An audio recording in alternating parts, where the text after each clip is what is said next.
एक हत्यारा भारी स्नाइपर राइफल से अमेरिकी राष्ट्रपति को निशाना बनाता है, लेकिन 8 गुना झूम वाला स्कोप अनजाने में चमक की वजह से उसकी मौजूदगी उजागर कर देता है। राष्ट्रपति बेफिक्री से भाषण जारी रखते हैं, लेकिन असल में दूरी और हवा की रफ्तार के आधार पर 1 सेकंड से भी कम समय में गोली के पहुंचने का समय निकाल लेते हैं। सही पल देखकर वह हल्का सा साइड में झुकते हैं, जिससे गोली बस उनकी बांह को छूकर निकल जाती है। इसी घटना के सहारे वह अपने विरोधियों को दबाते हैं और उनकी लोकप्रियता अब तक के सबसे ऊंचे शिखर पर पहुंच जाती है। लेकिन सिर्फ 6 महीने पहले वह एक बिल्कुल नाकाम भिखारी था। कहने को तो वह लेखक था, मगर असल में वह दिन भर यूं ही वक्त बर्बाद करता रहता और एक शब्द तक नहीं लिख पाता था। उसकी जिंदगी दिन ब दिन बदतर होती जा रही थी और वह किसी तरह फफूंद लगी पिज्जा खाकर गुजारा कर रहा था। और ठीक सबसे बुरे समय पर उसकी गर्लफ्रेंड ने भी उससे ब्रेकअप कर लिया। हालांकि जाते जाते उसने कुछ पैसे छोड़ दिए। एडी पूरी तरह टूट चुका था और बेसुध सा सड़कों पर भटक रहा था। तभी एक जोशीले युवक ने उसे पहचान लिया और तुरंत खुशी जताने लगा। अपनी पूर्व पत्नी के छोटे भाई को देखकर एडी का सिर दर्द करने लगा। यह लड़का पहले एक आवारा गुंडा था, लेकिन कुछ सालों में ही किसी तरह एक सभ्य इंसान जैसा दिखने लगा था। एडी की हालत देखकर साले ने पहली बार उसे शराब पिलाई और फिर एक सफल आदमी की तरह उसे कामयाबी का राज बताने लगा। जब उसने जेब से दवा निकालने की कोशिश की तो एडी ने सहज ही मना कर दिया, लेकिन साले ने गोली को मेज पर पटकते हुए कहा कि यह टेक्नोलॉजी की दुनिया का स्टार प्रोडक्ट है, कानूनी और वैध, और अगले साल इसका बड़े पैमाने पर उत्पादन भी शुरू हो जाएगा। एडी को उसकी बातों पर भरोसा नहीं हुआ। उसे लगा ये कोई नई तरह की नशे की दवा है। हालांकि शुरुआत में वह हिचकिचाया, लेकिन जब सुना कि एक गोली की कीमत $800 है तो उसने किसी तरह उसे रख लिया। जब जिंदगी पहले ही इतनी बदहाल थी तो क्यों ना इस गोली को खाकर एक बार मजा लिया जाए। यही सोचकर उसने गोली निगल ली। उसे क्या पता था कि यही फैसला उसकी जिंदगी को ओवर पावर मोड में डाल देगा। अपार्टमेंट लौटते ही उसे किराया लेने आई मकान मालकिन मिली। उसकी लगातार बकबक के सामने एडी न तो बचा और न ही चिढ़ा, बल्कि अजीब सी एकाग्रता में चला गया। उसकी पुतलियां फैलने लगीं। आसपास की दुनिया अचानक ज्यादा चमकदार और साफ दिखने लगी। वह बेहद हल्की आवाजें सुनने लगा। मकान मालकिन के बालों की हर एक लट साफ दिखने लगी और यहाँ तक कि उसकी बैग में रखी किताब के एक कोने पर नजर पड़ते ही पूरी सामग्री शब्द दर शब्द उसके दिमाग में उभर आई। इन्हीं छोटे छोटे संकेतों के आधार पर एडी ने तुरंत सही शब्दों में बात बनाकर मकान मालकिन को शांत कर दिया। यह सब देखकर वह स्तब्ध रह गई। किताब की सामग्री से एडी ने अंदाजा लगा लिया कि वह लॉ स्कूल की तैयारी कर रही है और अपनी ग्रेजुएशन थीसिस को लेकर परेशान है। एडी ने साफ कहा कि यह किताब संदर्भ के लिए सही नहीं है, क्योंकि इसे असल लेखक ने नहीं बल्कि उसके सहायक ने लिखा है। इसके बाद उसने बड़े ध्यान से उसे बेहतर तरीके से पढ़ाई करने के सुझाव भी दिए। सिर्फ एक सिगरेट के समय में मकान मालकिन का गुस्सा पूरी तरह प्रशंसा में बदल गया। न सिर्फ एडी का 3 महीने का किराया माफ हुआ, बल्कि उसे उसके साथ एक्सरसाइज करने का मौका भी मिल गया। इसके बाद एडी पूरी तरह बदल गया। उसने कभी सपने में भी नहीं सोचा था कि एक छोटी सी गोली उसे आयरन मैन जैसा दिमाग दे देगी। उसके भीतर विचारों की बाढ़ आ गई। जिस उपन्यास को वह 3 महीनों में नहीं लिख पाया था, उसे अब सिर्फ 1 घंटे में लगभग पूरा कर लिया। अगले दिन ही वह पांडुलिपि लेकर पब्लिशिंग हाउस पहुंचा, लेकिन मालिक ने देखने की भी जहमत नहीं उठाई। उसका मानना था कि एडी कभी कोई हिट उपन्यास नहीं लिख सकता। लेकिन एडी ने आत्मविश्वास से कहा, बस 3 पन्ने पढ़ लीजिए, फिर आप खुद मुझसे अपडेट की भीख मांगेंगे। और सच में घर पहुंचते ही उसे मालिक का वॉइस मैसेज मिल गया। बॉस की हिम्मत भरी बातों ने शियाओ शुआई को खुशी से पागल कर दिया। उसे लगा जैसे इसी पल एक महान साहित्यकार का जन्म हो गया हो। लेकिन जैसे ही वह बॉस को जवाब देने वाला था, अचानक एक ठंडी सिहरन उसकी रीढ़ से होती हुई सिर तक पहुंच गई। उसे तब एहसास हुआ कि उस दवा का असर सिर्फ 24 घंटे तक ही रहता है। शियाओ शुआई खुद को दोबारा एक आम इंसान बनते हुए बर्दाश्त नहीं कर सकता था। वह तुरंत अपने साले की आलीशान कोठी पहुंचा, लेकिन दरवाजे के अंदर कदम रखते ही देखा कि साला बुरी तरह पिटा हुआ था। चेहरा सूजा हुआ और नीला पड़ा था। उसका आना साले के लिए कोई हैरानी की बात नहीं थी। साले ने सच बता दिया कि यह दवा ड्रग कंट्रोल विभाग से मंजूर शुदा नहीं थी। पहले जो गोली उसने दी थी वह भी उसने कंपनी से चोरी की थी। अगर शियाओ शुआई को और ऊंचे लेवल की दवा चाहिए तो उसे पहले उसके लिए खाना मंगवाना होगा। इतनी बेहुदा मांग के बावजूद शियाओ शुआई ने बिना हिचक हामी भर दी। लेकिन जब वह खुशी खुशी वापस लौटा तो देखा कि घर का दरवाजा खुला हुआ था। अंदर का नजारा पूरी तरह तबाह था और साले की लाश की हालत देखकर उसके होश उड़ गए। वह तुरंत 911 पर कॉल करता है, लेकिन पुलिस के आने का इंतजार करते हुए उसे अपने आने का असली मकसद याद आ जाता है। कमरा जिस तरह उलट पलट किया गया था, साफ था कि साले की मौत का कारण वही दवा थी। उसने जल्दी से दस्ताने पहने और तलाश शुरू की। जैसा उसने सोचा था, ओवन के अंदर छुपे एक हिस्से में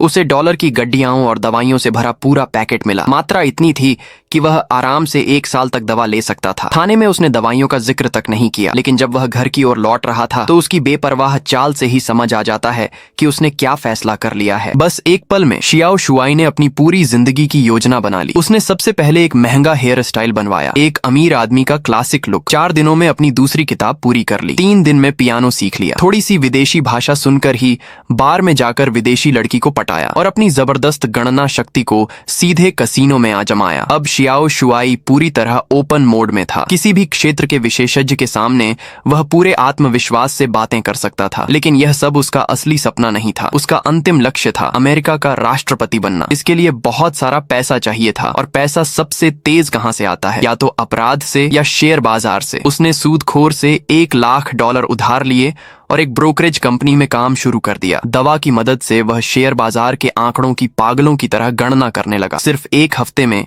उसका अकाउंट 1 लाख से बढ़कर $20 लाख हो गया। ये खबर फैलते ही फाइनेंस की दुनिया में भूचाल आ गया। 4 बड़ी संस्थाओं ने उसे ऑफर दिया, और यहाँ तक कि फाइनेंस जगत के दिग्गज कार्ल का भी ध्यान उसकी ओर गया। कार्ल के सामने एक बहुत बड़ी समस्या थी, जिसे सुलझाने के लिए उसे शियाओ शुआई जैसे आदमी की जरूरत थी। बोलने से पहले ही शियाओ शुआई ने दस्तावेज देखकर उसका मकसद भांप लिया। कार्ल पूरा एनर्जी सेक्टर अपने कब्जे में करना चाहता था, लेकिन वानवेन कंपनी उसके रास्ते की सबसे बड़ी रुकावट थी। कार्ल ने वादा किया, अगर शियाओ शुआई यह मर्जर पूरा करा दे तो वह उसे कभी खत्म न होने वाली दौलत देगा। लेकिन कार्ल को क्या पता था कि शियाओ शुआई की महत्वाकांक्षा इससे कहीं ज्यादा थी। वह इस फाइनेंशियल दानव को सीढ़ी बनाकर ऊपर चढ़ना चाहता था, ताकि पूरे वॉल स्ट्रीट का समर्थन हासिल कर सके और आखिरकार अमेरिका का राष्ट्रपति बन सके। वह इन्हीं सपनों में खोया हुआ था कि उसे अंदाजा नहीं हुआ। दवा के साइड इफेक्ट्स अब सामने आने लगे थे। वह अनजाने में बिना थके दर्जनों गलियां घूम चुका था। उसकी याददाश्त टूट टूट कर आने लगी थी। एक पल पहले वह बार में होता, अगले ही पल किसी आर्ट एग्जीबिशन में, कभी कभी तो मशहूर मॉडल्स के साथ बिस्तर में भी होता। स्पष्ट था वह न सिर्फ अपनी याददाश्त खो रहा था, बल्कि अपने शरीर पर से नियंत्रण भी। अगर यही चलता रहा तो जल्द ही वह दवाइयों के कब्जे में एक चलता फिरता ज़ॉम्बी बन जाएगा। अगली सुबह जागते ही उसने तय किया, अब दवा नहीं खाएगा। लेकिन जैसे ही उसने पहले से तैयार किए कागज उठाए, उसे उन पर लिखा कुछ भी समझ नहीं आया, मानो सब किसी अजनबी भाषा में हो। इसी बीच खबर आई कि एक मशहूर मॉडल की हत्या हो गई है। वह वही थी जो पिछली रात उसके साथ थी। ये सुनते ही शियाओ शुआई जोर जोर से उल्टियां करने लगा। उसे नहीं पता था क्या उसने ही उस मॉडल को मारा है। सच्चाई जानने के लिए उसने साले का छोड़ा हुआ हिसाब किताब निकाला और उसमें दर्ज ग्राहकों को एक एक करके कॉल करने लगा। लेकिन जवाब सुनकर उसके रोंगटे खड़े हो गए। सूची में शामिल ज्यादातर लोग या तो मर चुके थे या फिर कोमा में थे। साफ था वह भी उसी भयानक अंजाम की ओर बढ़ रहा था। जब उसने आखिरी नंबर मिलाया तो फोन की घंटी उसके पीछे बजने लगी। लगता था कि दवा का राज खुल चुका है और इसी वजह से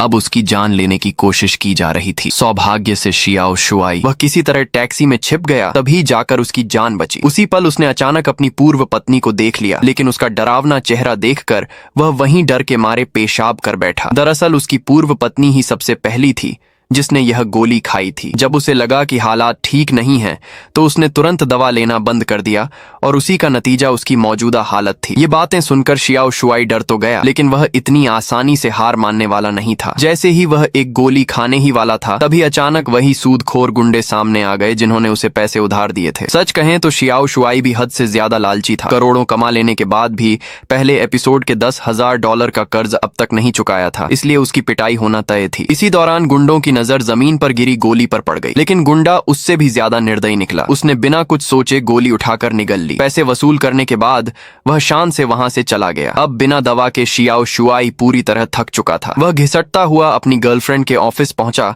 और उससे गोली वापस लाने की गुहार लगाई। गर्लफ्रेंड पूरी तरह हैरान थी, लेकिन उसके लगातार अनुरोध पर वह अकेली ही वहां जाने को तैयार हो गई। वह किसी तरह गोली ले तो आई, लेकिन लौटते समय उसे महसूस हुआ कि कोई उसका पीछा कर रहा है। वह पीछा करने वाला वही हत्यारा था जो पहले शियाओ शुआई को मारने आया था। गर्लफ्रेंड तुरंत कार से उतरकर पार्क की ओर भागी और हत्यारा उसके पीछे पीछे दौड़ता रहा। हालांकि उसने 2 ताकतवर आदमियों से मदद मांगी, लेकिन वे भी हत्यारे को रोक नहीं पाए, बल्कि मौके पर ही मारे गए। यह भयानक दृश्य देखकर गर्लफ्रेंड बुरी तरह डर गई और तुरंत शियाओ शुआई से मदद मांगी। जवाब में शियाओ शुआई ने सिर्फ इतना कहा, एक गोली खा लो, और उसके पास कोई दूसरा रास्ता भी नहीं था। मजबूरन उसने गोली खा ली। अगले ही पल उसे समझ आ गया कि शियाओ शुआई इस दवा पर इतना निर्भर क्यों था। हालांकि शियाओ शुआई को दोबारा ताकत मिल गई, लेकिन एक नई मुसीबत भी सामने आ गई। पहले वाला गुंडा दवा की ताकत जान चुका था और अब वह शियाओ शुआई को धमकाकर गोली मांगने लगा। शियाओ शुआई झंझट नहीं चाहता था, इसलिए उसने कुछ गोलियां देकर उसे टाल दिया, लेकिन गोलियां तेजी से खत्म हो रही थीं। मजबूरन उसने 2 बॉडीगार्ड रखे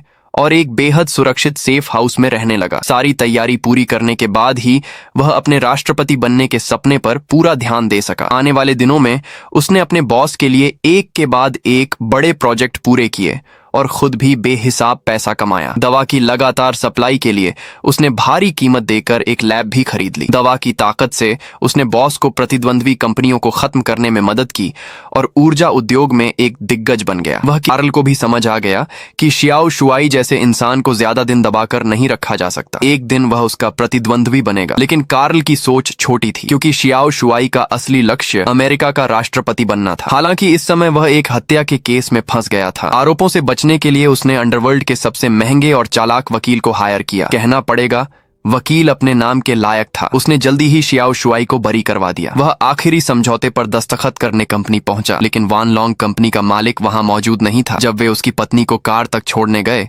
तभी शियाओ शुआई ने ड्राइवर को पहचान लिया। वह वही हत्यारा था जो पहले उसे मारने आया था। अब शियाओ शुआई सब समझ गया। हत्यारा वान लॉन्ग के मालिक के लिए दवा लेने आया था। साफ था कि उसकी सप्लाई खत्म हो चुकी थी, जबकि शियाओ शुआई के पास दवा की भरपूर मात्रा थी। इसी बात पर वह खुश ही हो रहा था कि तभी गुंडों का एक झुंड फिर से आ धमका। सुरक्षा के सारे इंतजाम उनके सामने बेकार साबित हुए। वे दवा का स्रोत पूछते हुए अपनी नई खोज दिखाने लगे। दवा को इंजेक्शन के जरिए लेने से उसका असर ज्यादा देर तक रहता है, लेकिन घमंड में बोलते बोलते ही उस गुंडे को गोली मार दी गई और वह खून के तालाब में गिर पड़ा। बाकी 2 को खत्म करने के लिए शियाओ शुआई को उनका खून पीना पड़ा, जिसमें दवा मिली हुई थी। दवा की ताकत से दोनों गुंडे पल भर में मारे गए। उसी समय अस्पताल से खबर आई कि वान लॉन्ग कंपनी का मालिक मर चुका है। हत्यारे को भी शियाओ शुआई ने आसानी से अपने पक्ष में कर लिया। अब जब मालिक ही नहीं रहा तो उसे मारने का कोई मतलब नहीं था। समय बीतता गया और 2 साल बाद शियाओ शुआई अमेरिका का सीनेटर बन चुका था। राष्ट्रपति बनने से अब वह बस एक कदम दूर था। जब वह अपने सपने के पूरे होने पर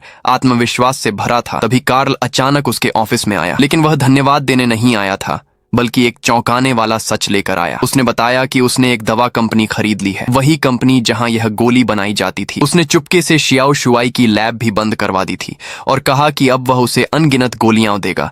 शर्त सिर्फ इतनी थी कि शियाओ शुआई सिर्फ उसी के लिए काम करेगा। कार्ल को लगा कि उसकी चाल कामयाब हो गई है, लेकिन वह नहीं जानता था कि शियाओ शुआई पहले ही गोली को और बेहतर बना चुका था। अब उसमें कोई साइड इफेक्ट नहीं था और उसका असर हमेशा के लिए रहने वाला था। 8 ये सुनकर कार्ल को यकीन ही नहीं हुआ, लेकिन शियाओ शुआई की अगली हरकत ने उसे पूरी तरह चुप करा दिया। एक देवता जैसे अस्तित्व के सामने मौत के करीब खड़ा कार्ल बेबस होकर वहां से चला गया।